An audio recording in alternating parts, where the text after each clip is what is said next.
Ouais, mon un coup. Bon, allez, on se retrouve pour la vidéo analyse de l'épisode 108 de Dragon Ball Super. Un épisode que, bon, j'ai kiffé. Mais tu vois, après, quand tu regardes plus en détail, tu te rends compte qu'il y a quand même pas mal de facilités scénaristiques. Il y a 2-3 défauts. Et on peut partir dans le délire. Ouais, ils attendent l'épisode 109-110, etc. Là, c'était histoire de gagner du temps. Ils vont tout mettre sur le prochain, j'espère. Parce qu'il y a 2-3 petits trucs un peu gênants qui sont plus ou moins compensés. Donc on va voir ça en détail. On va commencer par ce qui est un peu le moins intéressant. C'est le pseudo combat entre Goku et Ribrienne là, de l'univers 2. Bon, ils se tapent, ils s'observent. Franchement, on s'en bat les couilles complet du combat. On en a rien à foutre. Genre le combat il est juste là pour faire gagner du temps. Pour que d'un côté... le manga et puisse rattraper l'animé, et puis pour attendre l'épisode 109-110 comme je vous disais. Mais voilà, franchement le combat il a aucune intensité. Goku il est en forme normale. L'autre elle va avoir des cœurs bidons. On s'en tape de ces cœurs. Genre ah ouais c'est pas la force c'est l'amour. Mais c'est quoi la différence tu vois genre. Enfin si elle était en train d'envoûter Goku avec vraiment c'est la puissance de l'amour et c'est pas sa puissance de ki ou je ne sais quoi. Ok ça pourrait être stylé. Mais là c'est juste elle envoie des boules d'énergie. Elle envoie des kikoa en forme de cœur. Et y a pas de... Tu sais au moins ils avaient travaillé le truc vraiment. Ça aurait été cool. Mais là le truc il est pas travaillé. C'est genre juste envoie des kikoa en forme de cœur et ça y est c'est le pouvoir de l'amour. Non. En plus, enfin, moi je trouve ça nul et je vois pas à quoi elle sert Ribrienne et toute son équipe là de l'univers 2, de l'amour, etc. C'est quoi? C'est que vous voulez que les meufs elles kiffent Dragon Ball Super? Les meufs elles vont pas se mettre à kiffer Dragon Ball Super parce que pendant 3 épisodes tu vois des personnages un peu plus féminins qui rappellent des mangas entre guillemets faits pour les filles, tu vois. Puis on s'en bat les couilles que les meufs elles kiffent Dragon Ball Super. Tu veux des meufs, tu vas t'inscrire sur Badoo. Tu vois, on s'en bat les couilles. Ah, et puis franchement le combat qu'est-ce que ça va être? Qu'est-ce que ça va être le combat? Ça va être quoi la finalité? Peut-être on va être surpris et la finalité ça va être un truc de ouf. Le combat va directement influencer Goku pour se battre contre Jiren, etc. Vu que l'univers 2 c'est l'univers jumeau du 11, l'univers de Jiren. Peut-être que le combat va avoir une finalité qui va rebondir sur le combat avec Jiren. Mais là franchement on s'en bat les couilles totales du combat parce que même la Toei ils font que nous teaser sur le combat de Jiren. Ils nous font un putain de truc, ils nous font un épisode d'1 heure où Goku il va se battre contre Jiren. Tout le tournoi tourne autour de Jiren. Donc franchement la pauvre Ribrienne, déjà que le personnage il est nul. Déjà de base c'est une petite fille, on s'en bat les couilles, on dirait un Polly Pocket. Et après elle se transforme en Shrek, Ross, Teletubbies. Faites un effort sur les chara-design les gars, faites un effort. Donc voilà. Enfin bref, de toute façon il n'y a pas plus à dire sur le pseudo combat Goku-Ribrienne. C'était pas très intéressant et j'espère que dans l'épisode d'1 heure ça va être vite bâclé ou alors que ça va être bien et franchement je serai le premier surpris. Après il y a un autre truc qui est un peu moyen, c'est le combat de Gohan contre le Yardrat. Donc moi aussi ça je peux pas. Non mais c'est pas un problème que Gohan il se fasse taper. Même qu'il se fasse victimiser. Mais quand Gohan il était ado, c'était un guerrier. Là, le mec c'est un fragile. C'est un Saiyan fragile. Le mec c'est le premier de l'histoire, le premier Saiyan fragile. Mais c'est bon, le mec c'est un Yardrat. Qu'est-ce qu'on nous dit sur les Yardrats pour ceux qui sont pas au courant? Dans Dragon Ball Z, qu'est-ce qu'on nous a appris? Les Yardrats, ils sont pas très forts. Ils sont pas très puissants, mais ils compensent avec plein de techniques. Ok, donc montrez-nous plein de techniques, parce que là, on savait que les Yardrats, ils savaient se téléporter, puisque Goku, il a appris à se téléporter sur la planète des Yardrats. Après s'être battu contre Freezer sur la planète des Namek, quand il a disparu pendant 1 an, je crois, je sais plus, il s'est retrouvé sur les Yardrats, il a appris la téléportation. Ok, c'est cool. On le sait qu'ils savent le faire. Montrez-nous d'autres techniques. Bon, vous nous en montrez pas. Ok, ça passe. Donc le mec, il se téléporte. Et Gohan, ah non mais je suis complètement déstabilisé là, le mec se téléporte, j'arrive plus à le taper. Mais c'est n'importe quoi, c'est vraiment de la merde, c'est n'importe quoi. Alors au moins ils ont essayé de justifier ça en disant ouais il se téléporte dans les angles morts de Gohan etc.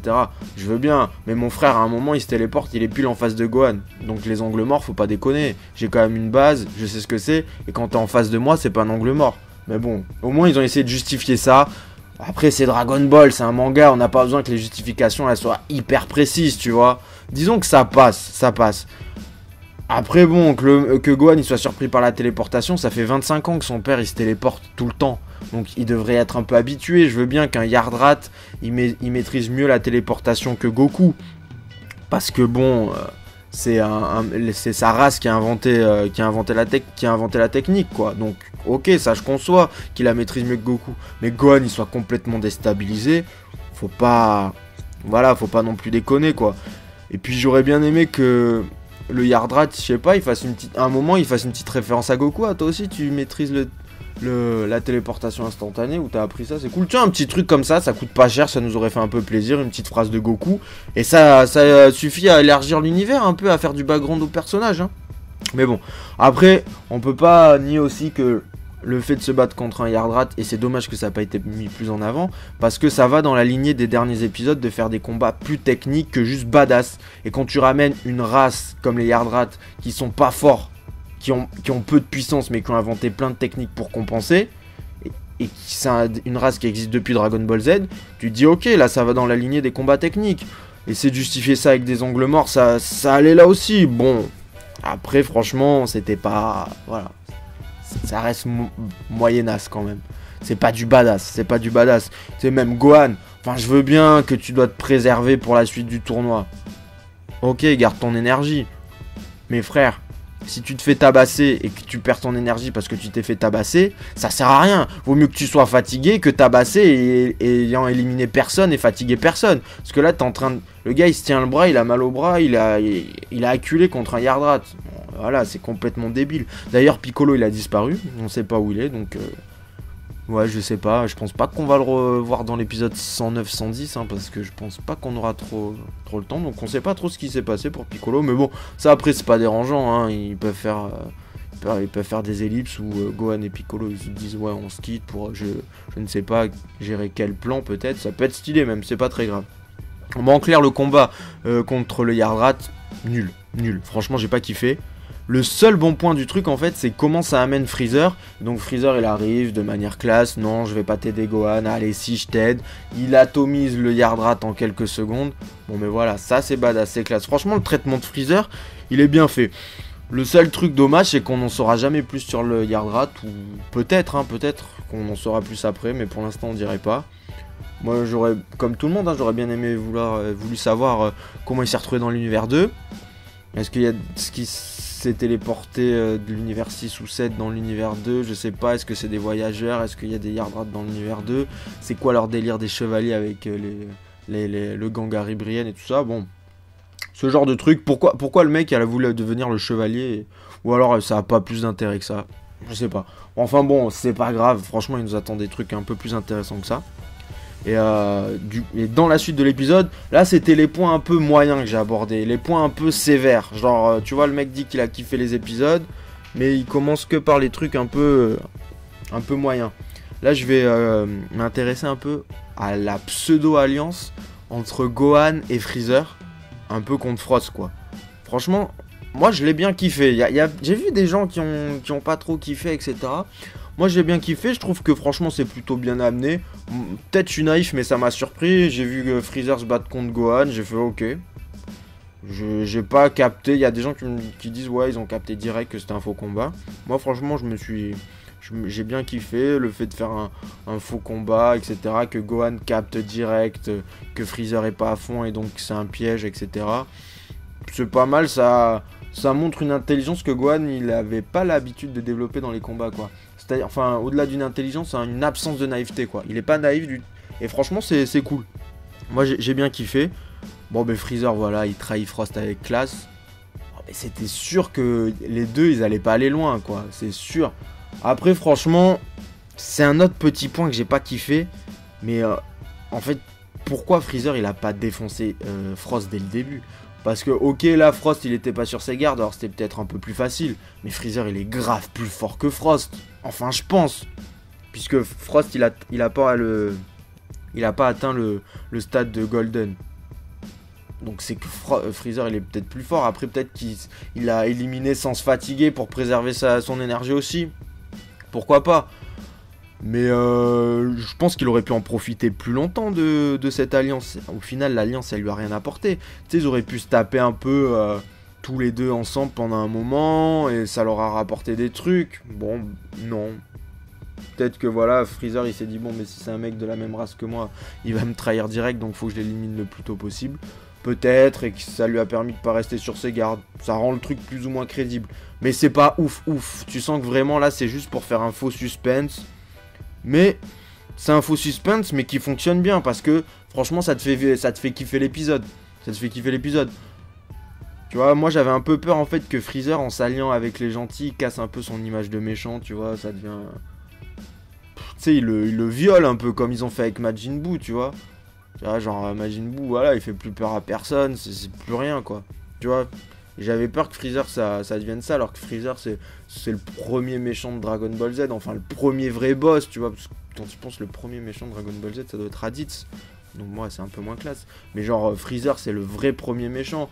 J'avais peur que ça casse son image, mais en fait le fait qu'il s'allie en trahissant ouais, son associé, son jumeau presque. C'est pas vraiment son jumeau, mais son double de l'univers 6 quasiment. Bon, ben c'est stylé. Il le fait avec classe, avec saloperie, et il montre que ouais, t'es peut-être mon équivalent dans l'univers 6, mais je suis la pire des putes. Et c'est vraiment la pire des putes. Donc ça c'est stylé. Et ça me fait remarquer que la Toei, des fois, ils font des trucs stylés. C'est que, tu vois, genre, ils vont te faire tout un épisode comme ça, mais vraiment pourri. Mais vraiment pourri. Enfin, il est pas pourri, mais il y a des petits trucs pourris, tu vois. Le combat Goku-Ribrianne, les incohérences entre Gohan et Liardrat, Freezer qui trahit maintenant Frost, même si ça peut plus ou moins s'expliquer. Mais par contre, ils vont faire des trucs stylés, tu vois. Ils font des trucs vraiment cool de Freezer qui arrive à s'allier avec les gentils tout en gardant son image de méchant. Et t'es toujours pas rassuré, tu dis toujours pas oh ça va, c'est un gentil, c'est bon. Tu dis toujours ouais, j'ai un doute. Et ça c'est cool. Mais je comprends pas comment il peut y avoir telles inégalités dans les épisodes, c'est ouf. Et ça t'empêche de kiffer à 100%. Et ça c'est vraiment dommage. Je sais pas, hein. Franchement, faites-nous des combats entre deux mecs lambda qu'on connaît pas, mais des combats stylés, jolis, tu vois. Bon, voilà, enfin, c'est peut-être plus facile à dire qu'à faire, tu vois. Mais franchement, je suis un peu déçu de ça. Bon, mais finalement, Frost, il est éliminé.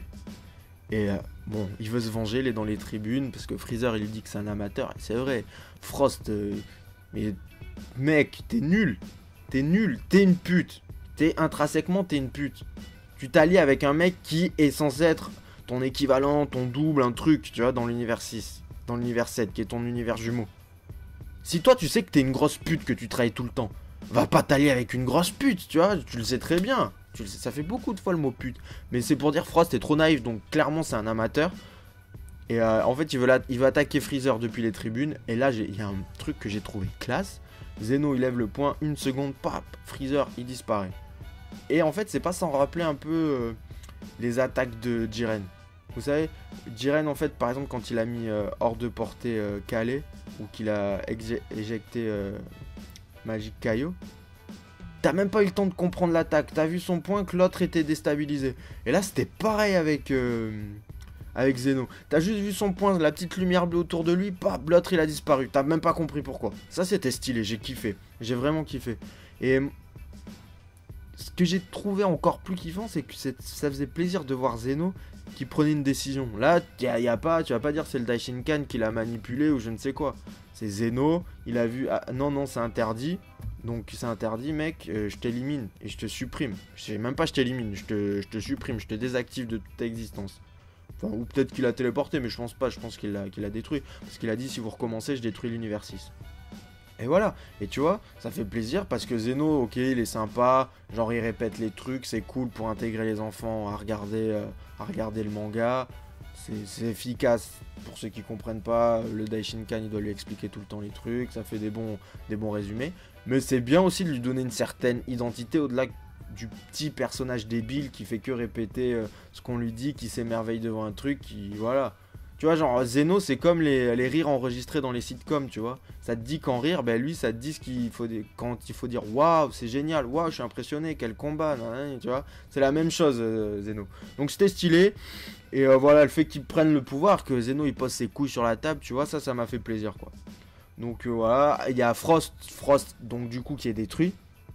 Et du coup, en fait, j'ai trouvé ça un peu un délire à la Game of Thrones. Tu vois, là, tu te dis, merde, le gars, il dit quoi? Je vois pas.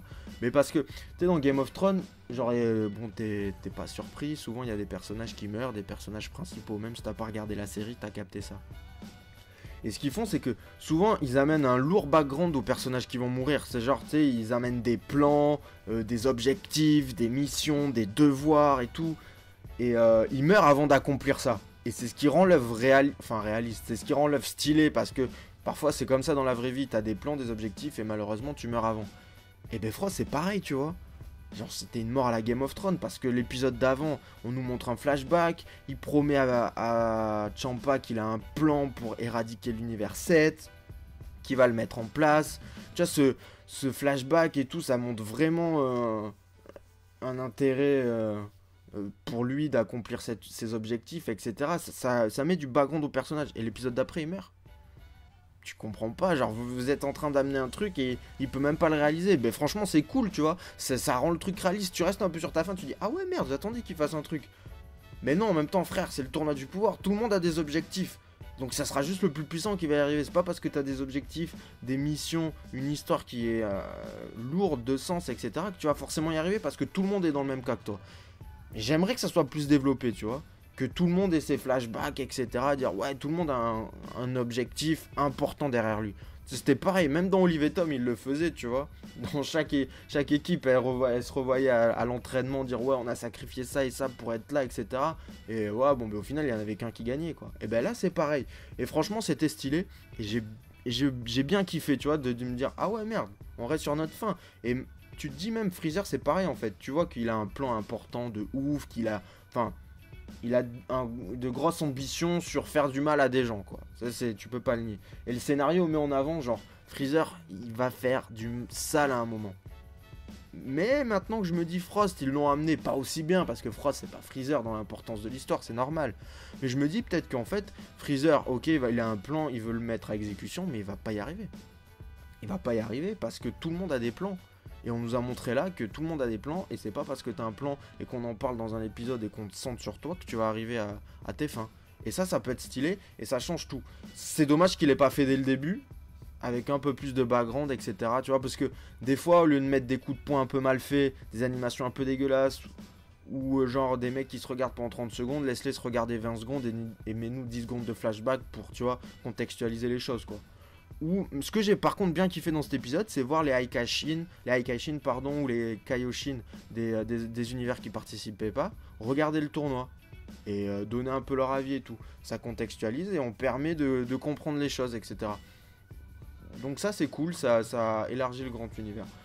Bon, sinon, pour résumer un peu mon avis, j'ai regardé l'épisode, j'ai kiffé, parce que je suis un peu un fan, on va pas se mentir. Est-ce que l'épisode est nul? L'épisode il est pas nul. Tu sors de là, t'es content. Moi j'étais content, j'ai pas été déçu. Ça donne ce qu'il faut en attendant l'épisode 109-110. Bon, mais là, l'épisode 109-110, il y a la pression dessus. Il y a le petit teaser qui est sorti à la fin. On va se faire une petite vidéo pour en parler. Vous pouvez déjà en attendant aller voir ma vidéo où je parle des titres et des synopsis des épisodes 109, 110, 111, 112 et 113. Et je pense que d'ici demain, on va essayer d'analyser ça un peu entre nous et de voir ce qui nous attend. Et espérer que c'est du lourd, parce que déjà, franchement, je vais en parler plus longuement dans une autre vidéo, mais juste les quelques secondes d'animation qui étaient faites étaient stylées. Donc si ça fait longtemps qu'ils sont dessus, c'est logique. Mais vous savez, souvent on voit les teasers, ils sont moyens, l'animation il s'est rattrapé dans les épisodes. Donc je pense que cet épisode il est prêt depuis un petit moment. Donc voilà, on va parler de ça plus tard. Voilà, je vous laisse les un coup. N'hésitez pas à me dire ce que vous en avez pensé, faites-vous voir, réagissez. Et puis on se tient au jus pour la prochaine vidéo. Ciao!